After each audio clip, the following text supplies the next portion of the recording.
What's up everybody, Aerith here. I'm going to be doing a video on Cypher setups on B and what you can do differently or what you can do to help you in your ranked games. So let's just jump right into it. The first setup we'll be looking at is from FlyQuest Red's first round on defense versus Zeta Division. Early on, we'll see that Starbound has a trip set up further back near the stairs. It also places a cage near the trip later in the round and places a camera immediately once the barrier is dropped. So now let's see this round in action. As you can see, the moment the barrier drops, Cypher immediately places the camera at the entrance of B main. And since they were able to see the camera, they immediately break it down, losing Cypher information. So Cypher plays back, opens his cage, and immediately gets bombarded by a bunch of utility.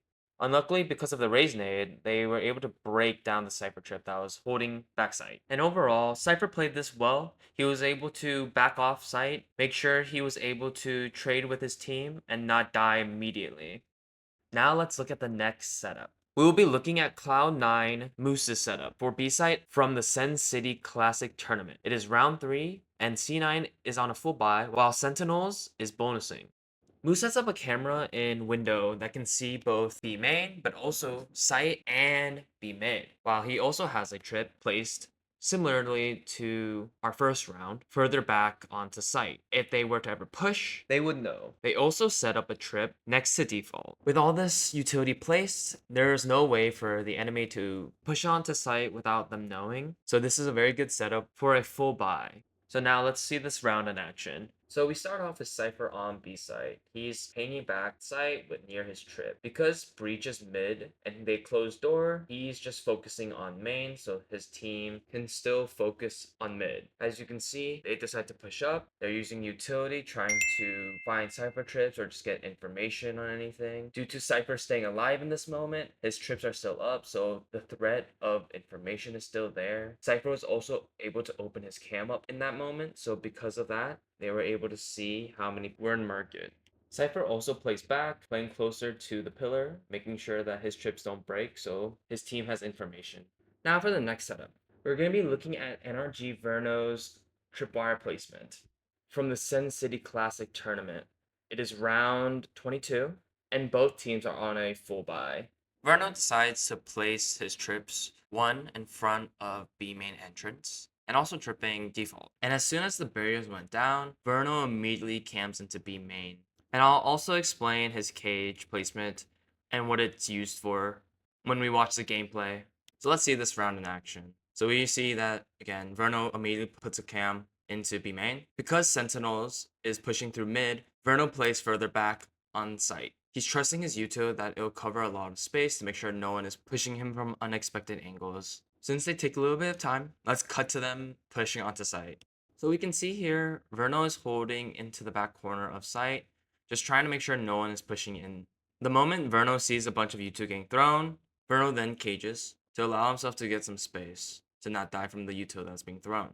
As you can see, Verno gets very overwhelmed due to the amount of util that's being thrown at him, but due to his placement of cages, he's able to stay alive for a little bit longer. And with him being alive, he's able to get a crossfire onto the neon.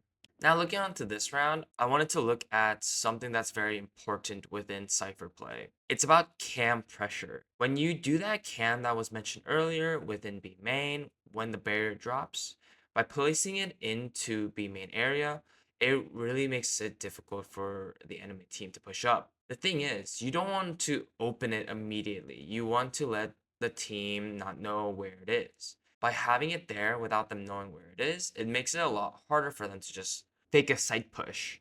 So you can see the whole time, Fade is over on B and trying to make pressure for his team. But the thing is that no one rotates to B. The next setup we'll be looking at is from the same game with NRG going into the next round. Verno decides to keep one of the same trips and places the same camera as last time, but what he does differently this time is once the barriers drop, he does add a trip as well in front of his prior trip that he placed in B main. If you watch the clip, you see that he hesitates to immediately put down the second trip though. This is because he's waiting to make sure no one is going to break the new trip he just placed down due to the enemy team being able to see if they pushed up. Now let's check out this round. So you again see the Cypher trip. the cam gets placed immediately. If you look on the minimap on the top left, you do see eventually Cypher does put his trip down again. He is playing closer to the trips, which I feel like is very smart since you have to change your playstyle up. You can't be too obvious all the time. And since he placed his cage down, he is able to use it as cover. Even though Omen smoked for him, he was able to still get a pick from the trips. But overall, I feel like the way that Verno played that was very well. He's changing it up, being unpredictable as Cypher. And that's very important. Even though I did think the way Vernal played that was very well, I think there are some things that you have to take with a grain of salt. Now, let's look at this round with Cloud9 versus Sentinel. We can see that on B site, Cypher is set up with the trip very close up. And since Moose wasn't watching, they had to have two players rotate back to B to make sure no one else was pushing onto site. Even though Cloud9 do win this round, this is something that you need to know as a Cypher, that this is important not to just let happen all the time. Another thing to remember is what agents you're playing against. If you see on Cloud9, they have a Sova, but while Sentinels do not. The big thing here is if you're playing Cypher against a Sova, you got to be a lot smarter with your utility. If you put your trips right next to each other, you will lose both of them from a shock dart possibly. So you have to make sure you place them different locations, different heights, and all those things. Ending it off, I want to talk about some of the little tips I think would be best for any Cypher player in general. When it comes to tripwires, always change their locations. That includes the height of the location. You should always try to make sure, though, it's somewhat around head level when you crouch. Another thing is also cam locations. Specifically on Sunset, B main is always a great place to put cam, but also moving it around within B main, but also moving it into other areas as well, possibly that could see through mid or anything like that. And finally, something that you need to know is what the enemy team has util wise. Since Cypher util is really weak, it tends to break really easily. You gotta make sure that it's not somewhere that can just be spammed with any enemy util of any sort. Well, that was it from me. Thanks for watching, guys. Hopefully you learned something new. And I'll see you next time. See ya.